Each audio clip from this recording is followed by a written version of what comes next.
Okie dokie. Well, welcome back to the 2005 LLY Dirt Max YouTube channel. And this is my '01 GMC Sierra 2500 HD LB7 Duramax.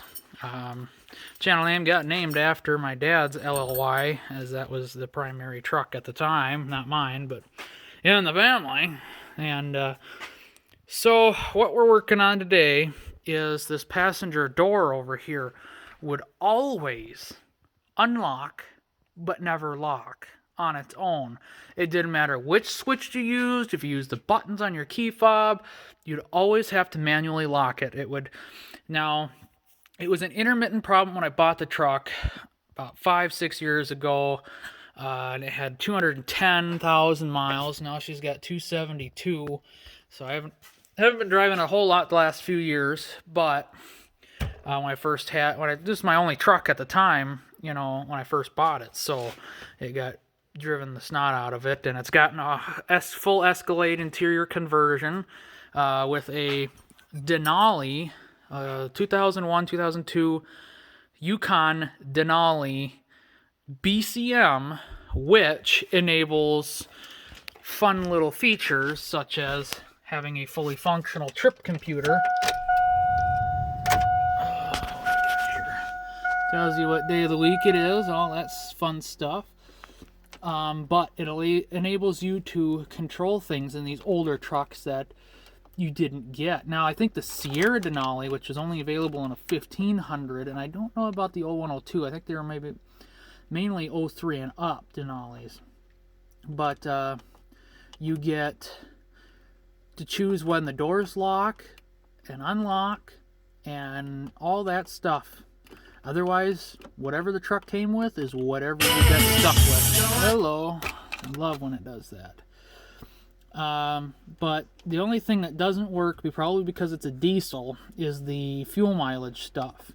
Now, it likes to tell me how many miles I have left to empty, but I've never compared that to how many miles I've actually gone, because it doesn't store any mileage info. So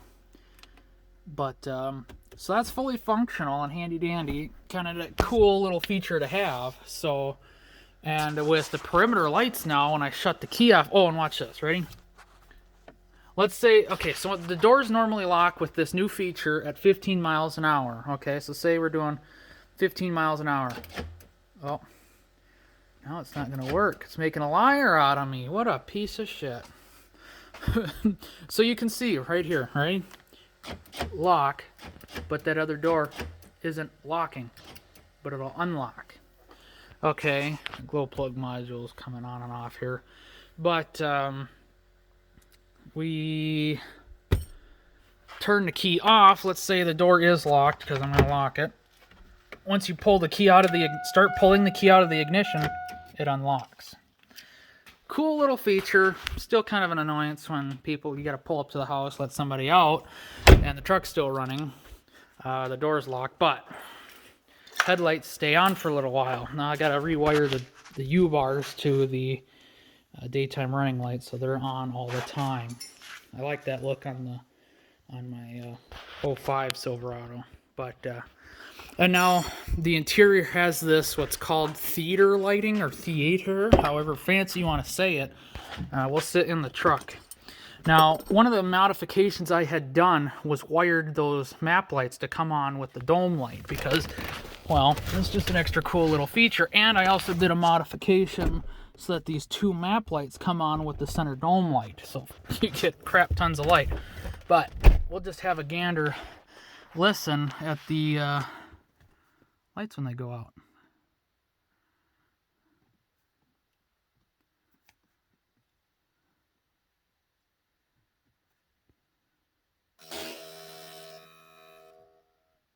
So that last buzz you heard was actually down here underneath it's probably in that side panel, but I have a relay up here that turns these on and off. You can hear it. Now, I don't know how I'm going to fix that yet, but I read online somewhere that once you put in the Denali BCM, you got to reverse the circuit because the dome lights in these older trucks work off a ground switch type of dome light system. So the ground is switched, not the power. It doesn't send power to turn the lights on.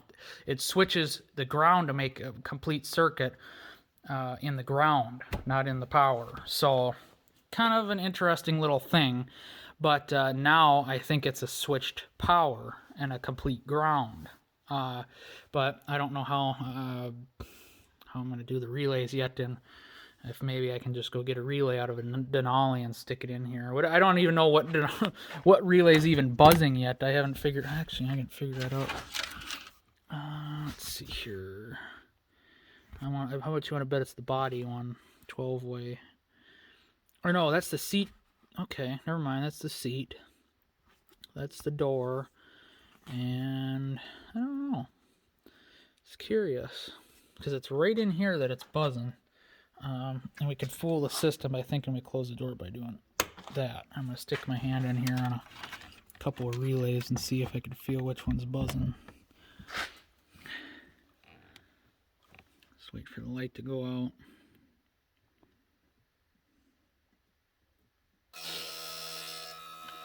Interesting. So it's nothing in the side block here. So that's a little interesting. I got my speaker crossover thing here. That's interesting.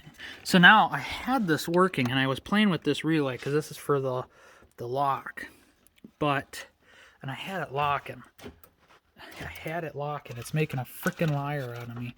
So I think this fricker's a sticky relay because it was working beautifully.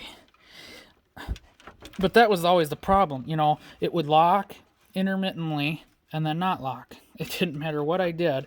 Why is that so tight? And it's a 5-pin relay. And all 5 pins are being used, as you can see. So, I just gave her a little love tap and stuck her back in. But she's a tight one for some reason. And now she locks. Except for when the relay decides to stick. So, I'm going to have to find another one of them relays because that apparently seems to fix the problem. Temporarily. Just a quick little heads up type of thing. If you have a problem with one of your doors locking but not unlocking, I don't know. Maybe it's the 5th pin type of thing. I have other things to do in here electrically. A lot to do, actually. I've got this subwoofer amplifier, and one day I don't know, I took this apart trying to figure out one of the channels does not work coming out of the amplifier. So I took it apart to see if I could see any broken solder joints or anything like that. Didn't find a thing.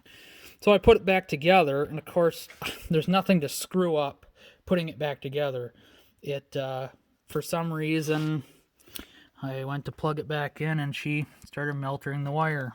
Don't mind the extra harness. I have these handy because I pull pins out of them and stuff for other projects. But yeah, it melted the wire. Don't worry, it's not hooked up anymore. I broke it when it started smoking relentless and stuff, and I have this switch I got off of Amazon to manually turn my subwoofers on and off, and I had it right here, and for some reason the wires at the plug melted. Nothing in between looks like it melted, just at the plug. I mean, the blue wires were touching together, and so I gotta go through and repair all those wires. And I had this all taped up, so it wasn't just like this, but you can see everything after the fact is not melted. It's just the chintzy Chinese wires at the plugs and stuff. Something's shorting out yet. For some reason, the light comes on the switch with nothing even plugged in. So I don't know. I gotta replace the wire, the turn-on wire from that switch all the way here. I'm just having loads of fun with this truck. This truck just seems to struggle with electrical gremlins relentlessly, and I don't know what it is. I know you're probably going to say it's me and all the work I'm doing to it, but I'm really not doing that much. I mean, I've only hardwired a few things in here, and everything works except for the subwoofer stuff, and then like the exterior wiring on the, whoops, I always do that. Don't forget to flip your latch back up. Otherwise you might screw it up. Hand here. There. Anyway, the exterior wiring, this being a Texas truck, a lot of the wires dry rotted, and it's just, and the guy that worked on it before me hacked up the wiring big time, so I had to go through and solder everything, because he had everything crimped together, and so it's like, I was battling with the blinkers not working every once in a while, and the daytime running lights, and because he replaced the sockets, but just crimped them on, didn't solder them, so the corrosion and stuff, and just one battle after the other. I'm just tired of freaking fighting the little electrical things here, but yeah, I gotta get the wiring sorted out in here. And I think this amp is just boogered, just because one channel doesn't work. I bought it used, and I really hope you're not going to judge me for the mess in here, but my goodness, I mean, this truck sat for most of the summer, and it just kind of became the collector of everything, so it really, I haven't cleaned it out in months. I mean months. The transfer case is howling really, really badly, so I have not been driving it because I don't want the transfer case to blow up and like burst through the floor. But yeah, she's my clean one, so to speak. Texas truck and whatnot, so dirty, but my good one, my clean one. I'm gonna get. I have fender flares that can be painted, so I gotta get them painted probably next spring. Well, you know, I've just got projects. I've got, this is supposed to be my summer truck, but it sat most of the summer, and I got my winter car, or my summer car, and that I just bought in July, and I just got that driving, and been driving the snot out of it. I put 7,000 miles on that in 2.5, 3 months. So that tells you how much I've been driving that.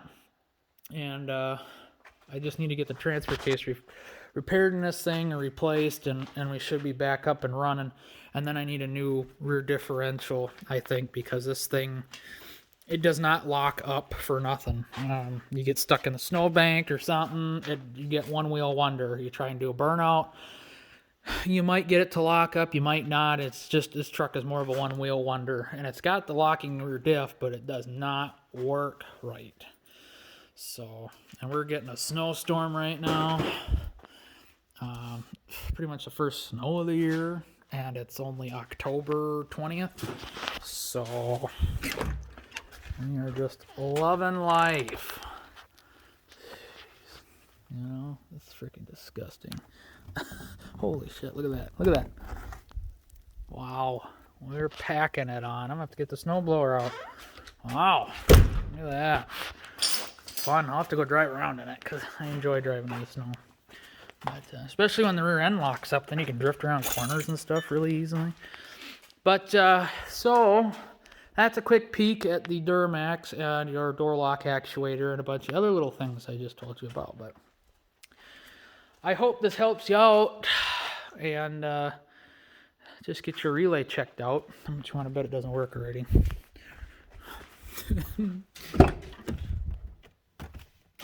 Oh, look at that. It works. Oh, that is nice when it works. That is so nice to have it lock. So bring your truck up to date. All you got to do is find a Denali BCM, stick it in your truck, and for the 01, 02, or 99 to 02 trucks, you have to have a, I think it's got to be like this kind of body style, not the 06, but like 01, 02 body style Denalis. Yukon Denali, in order for this to work. If you stick an 03 BCM in here, which you can't do, I don't think the plugs are even the same. Yeah, you can't just stick any old BCM. And if you get one out of a Yukon that's not a Denali, you're not going to have the upgraded features, most likely. So it's just the programming. You can go to the dealership and have them program your BCM, but the cost of going to the dealership and having them program it, which is probably upwards of $120 or so, and buying a used BCM, which I paid $48 for this one out the door. So do the math. It's all you got to do is a security relearn. There's lots and lots of videos on that. It's not hard. You just got to sit in the truck for 30 minutes, let the computer do its thing. Don't touch a thing, and just, you know, Google on your phone, YouTube, whatever, while it's doing its thing. So flip the key 3 times, you know, once every 10 minutes when the security light stops flashing. All that good stuff, and it's good to go again. For diesels, it doesn't seem like the security keeps you from running the truck, because I've had the security light on. Even when I first put it in, I just fired the truck up. It was like, I wonder if it's going to do it. Yeah, it did, but it didn't stall out or anything. It's just a gas engine set. The computer cuts power and stuff like that, or cuts fuel. So no, the diesels don't seem to do that too much, but one of these days I'll maybe convert this into a crew cab, or go buy a crew cab and put all this in that truck. I don't know. I just, crew cab is definitely nice to have, and having a rust-free one would really be nice as well. So I got to clean this puppy up because it's been dirty all summer and last fall, and it's just done a lot of sitting. We'll say that much. But Escalade panels literally just bolt right on the dash. They're the skins. They just bolt right on. So if you want to do an Escalade conversion, super easy. I added the HomeLink garage door opener. And of course I had to wire all the stuff myself. But like I said, everything still works. It's just, and especially the map lights, I wired them up so you can still use them individually. And then they come on with the dome light. That's why I use the relay. But, whoops. So, easy peasy stuff. You just got to know just a little bit about wiring stuff, which isn't even hard at all. And most of the time, if you go, how to wire, you know, you got to think of a simple way. How to wire a light bulb to this. And you can find something on Google. And if you know how to solder, you're really in luck. So, but one day I'd like to fit 03 to 07 window switches in here, but so it fits nicely with this platinum Escalade leather wrapped armrest. But that was extra I put on here, otherwise it doesn't come with that normally, with the handle, which is just plastic, which is great. I think this is probably real wood, maybe, because these things are expensive. You go on eBay, I mean, they're like 65 to 100 bucks just for chunks of trim. But anyway, before I make this a 20-minute long video, I hope y'all enjoyed a quick little tutorial of how to fix your door lock. Just get a new relay, for me at least, you know. So I replaced the lock actuator once already, and it did not fix the problem one bit. So it's just kind of giving up on it. And I read somewhere, you know, try a relay. Well, okay, I'll try it. Wasn't very hopeful because it's the door lock relay. You know, if one door isn't locking, why, you know, if the relay is bad, you'd think only both doors would not lock. But no, apparently not. So hope y'all enjoyed. Thanks for watching. God bless.